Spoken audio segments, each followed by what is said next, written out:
दोस्तों, मेरा नाम सौरभ मंगल है। मैं जीपीसी करौली में प्रवक्ता यांत्रिकी के पद पर पदस्थ हूँ। आज हम बात कर रहे हैं ऑटोमोबाइल इंजीनियरिंग की, जिसका कोड है ME 206, और हम इसमें बात कर रहे हैं यूनिट 6 कोन क्लच के बारे में हम आज बात करेंगे।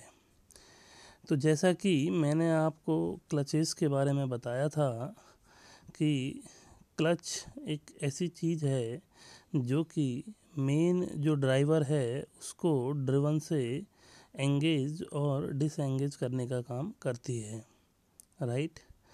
तो एंगेजमेंट की ज़रूरत हमको तब होती है जबकि गाड़ी जो है आगे चल रही होती है, मतलब पावर ट्रांसमिशन हम करना चाहते हैं, और हम डिसएंगेज इसको तब रखना चाहते हैं जबकि हम पावर ट्रांसमिशन तो नहीं चाहते हैं, लेकिन हम चाहते हैं कि इंजन बंद नहीं हो, इंजन लगातार चालू रहे। ठीक, चलिए इसी क्रम में जो दूसरा टाइप का क्लच है उसमें बात हो रही है कोन क्लच के बारे में।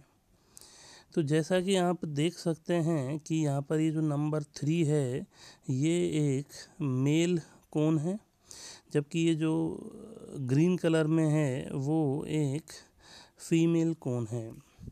तो ये जो मेल कोन है इसके ऊपर में फ्रिक्शन मटेरियल होता है, राइट। तो ये जो पैडल है नंबर 5 पर, इस पैडल को जब हम प्रेस करते हैं तो ये इसके अंदर जाता है, राइट, और दोनों एक दूसरे के अगेंस्ट में एकदम फिक्स हो जाते हैं। Because of this friction material they both are going to rotate by the same speed after some time. ये जो स्प्रिंग लगी होती है नंबर 4 पर, it is used to come back the male cone to its original position, right. And as you can see, this female cone can rotate in both the sides, clockwise और anti-clockwise. So आप देख भी सकते हैं यहाँ पर कि in the engaged position of the friction surface are in complete contact. This is done by the means of spring which keep the male cone pressed all the time. तो जब ये एंगेज होता है तो टॉर्क जो है वो engine के थ्रू फ्लाईव्हील से होते हुए मेल कोन की तरफ से जो गियर बॉक्स है वहाँ पर ट्रांसफ़र होता रहता है, राइट। और डिसएंगेज करने पर ये प्रॉपरली जो है डिसएंगेज हो जाता है। अगर हम बात करें एडवांटेज जो है कोन क्लच के बारे में, तो यहाँ पर जो नॉर्मल फोर्स है which is acting on the contact surface वो एक्चुअली ज़्यादा होता है सिंगल प्लेट क्लच की तुलना में, राइट। यहाँ पर जो फोर्स लगता है जो कि उन दोनों को कांटेक्ट में रखता है वो फोर्स एक्चुअली ज़्यादा होता है एज सिंगल प्लेट क्लच। लेकिन अगर डिसएडवांटेज की बात करें वो ये है कि अगर जो एंगल ऑफ कोन है, जैसा कि आप ये नेक्स्ट फिगर में देख सकते हैं, एंगल ऑफ कोन, ये जो semi apex angle of the cone है इसी को ही हम बोला जा रहा है एंगल ऑफ कोन। तो भाई अगर एंगल ऑफ कोन जो है if it is made less than 20 degrees तो ये बहुत डिफ़िकल्ट हो जाता है to disengage the clutch. Clutch को डिसएंगेज करना बहुत टिपिकल होता है।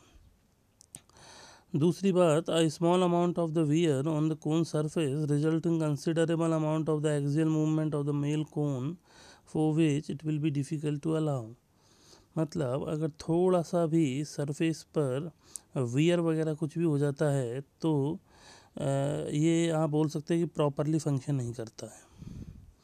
चलिए देखते हैं कोन क्लच की ज्योमेट्री के बारे में। तो आप देख सकते हैं कि यहाँ पर एक W एक्सियल फोर्स लगाया हुआ है, ये ड्रिवन शाफ्ट है, that is what the driving shaft. तो उधर की साइड से मतलब लेफ़्ट साइड से इंजन है, फिर ये कोन क्लच का पूरा एपरेटस है, फिर ये ड्रिवन शाफ्ट है, ड्रिवन शाफ्ट के आगे की जो साइड है उस पर गियर बॉक्स लगा होगा। ये आप देख सकते हैं कि यहाँ पर फ्रिक्शन लाइनिंग्स हैं और ये कोन की शेप में है, और सेमी एपेक्स एंगल आपको दिया हुआ है अल्फ़ा।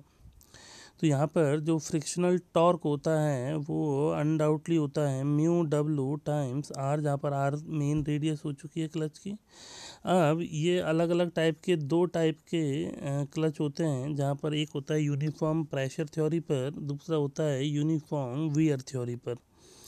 तो इन दोनों में एक्चुअली जो मीन रेडियस होती है वो अलग अलग होती है। जैसे कि यूनिफॉर्म प्रेशर थ्योरी में होती है 2/3 R1³ minus R2³ upon R1² minus R2² cosec alpha.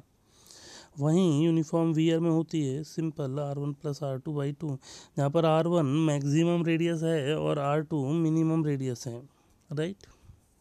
Okay, चलिए आगे बात करते हैं सिंगल प्लेट क्लच।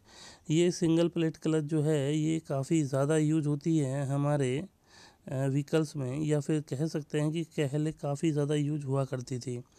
ये आप देख सकते हैं इसके फिगर में कि यहाँ पर एक ये क्लच पैडल है जिसको कि हम अपने पैर से अपने फुट से ऑपरेट करते हैं। ये फलक्रम पिन है, ठीक। ये आपका राइट साइड में पूरा ड्रिवन साइड मेंबर है और लेफ़्ट साइड में पूरा इंजन शाफ्ट वगैरह आपको दिया हुआ है। तो ये ड्राइविंग साइड का पूरा एपरेटस है।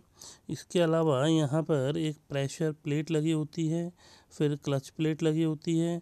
प्रेशर प्लेट और क्लच प्लेट के बीच में ये फ्रिक्शन लाइनिंग्स मतलब फ्रिक्शन मटेरियल होता है, और यहाँ एंड में क्लच स्प्रिंग्स लगी हुई हैं ऊपर नीचे, और उसके उधर की साइड में फ्लाई व्हील लगा होता है इंजन शाफ्ट से, right.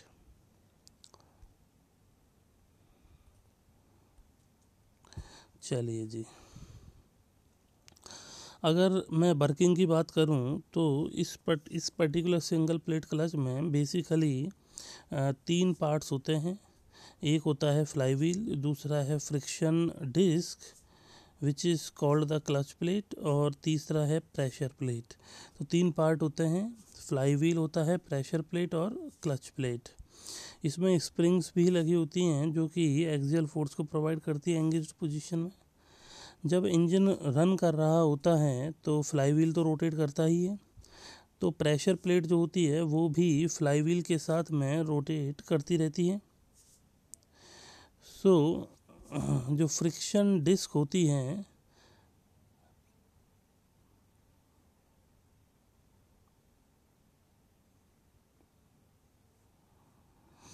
As you can see कि जो फ्रिक्शन डिस्क है वो आपकी प्रेशर प्लेट और क्लच प्लेट के बीच में लगी हुई है। जब ड्राइवर पुश करता है क्लच पैडल को, राइट, तो क्लच जो है वो रिलीज हो जाता है, और this action force the pressure plate जो है it will move away from the disc.